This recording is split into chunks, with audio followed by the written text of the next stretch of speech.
Il était autrefois un grand chasseur qui, voyant sa fin venir, appela son fils unique et lui dit : « Mon fils, je suis un grand chasseur, mais Dieu seul sait la peine qu'on trouve, à courir la brousse et à se fatiguer dans la poursuite des bêtes sauvages.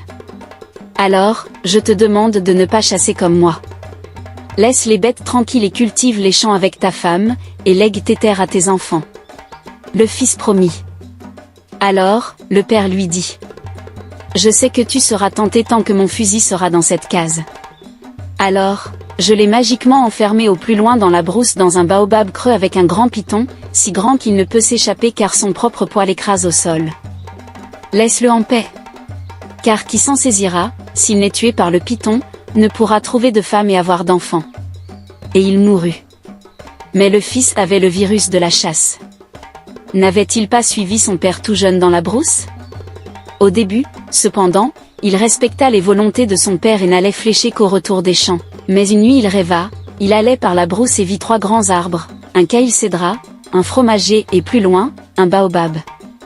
Dans son rêve, il se vit s'approcher du baobab. Il était immense et creux comme le sont souvent ces arbres quand ils ont nourri des générations d'hommes. Il se vit grimper et regarder au fond, et là il vit le regard d'un serpent le fixer. Alors, il redescendit et partit. Dans son rêve, il se vit marcher longtemps dans la brousse jusqu'à des terres qu'il reconnut.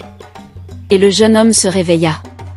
Il comprit qu'il savait où était le fusil de son père. Dévoré de désir, il alla par la brousse retrouver les 3 arbres. Il monta dans le baobab, le serpent était bien là, énorme. Le python eut un tressaillement de tout le corps et se détendit pour tuer le fils et le dévorer.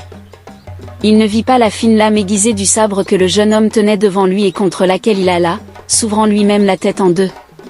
Il s'écroula, il était mort. Le fils plongea entre les anneaux et trouva, enfermé dans un sac de peau cousue, le fusil interdit et convoité. Le fils devint un chasseur aussi célèbre que son père. Les années passèrent, mais la malédiction pesait sur lui, il ne pouvait se marier. Toutes les femmes le fuyaient. Avec l'âge, cette vie solitaire lui pesa, il voulait renoncer à cette vie de chasseur. Il enferma le fusil et le cacha, mais les femmes toujours le fuyaient. Alors, il se dit qu'il fallait remettre les choses comme il les avait trouvées. Il alla voir un sorcier qui lui dit seulement, avant même qu'il lui parle : « Ton père était un lion. » Et il le congédia. Alors, humblement, le grand chasseur se retira de la case du grand féticheur et alla méditer en brousse. C'est là qu'il comprit ce qu'il pouvait faire. Un jour, il reprit son fusil et alla très loin, au-delà des lieux que les hommes habitent. Il pista plusieurs lions, mais chaque fois, ils lui parurent trop fragiles, ils étaient jeunes, ou faibles car trop vieux, ou bien c'étaient des femelles. Il trouva finalement la piste d'un fauve aux larges empreintes. Et il le suivit. C'était comme si la bête savait qu'il la suivait. La traque paraissait ne jamais devoir finir, mais l'homme était patient et finalement il rejoignit sa proie. Il l'affronta de face, sous le vent, afin que le lion sache qui il était, pourquoi il venait et que les chances fussent égales entre l'exercice de sa force splendide et le désir d'un meurtre non moins magnifique dans le cœur de l'homme. Le lion s'avança calmement. Il prit son élan et bondit. Quand il retomba sur le chasseur, il était mort, la balle lui avait brisé le front. Seulement contusionné, le chasseur sortit de dessous le corps pesant du fauve, et le dépeça.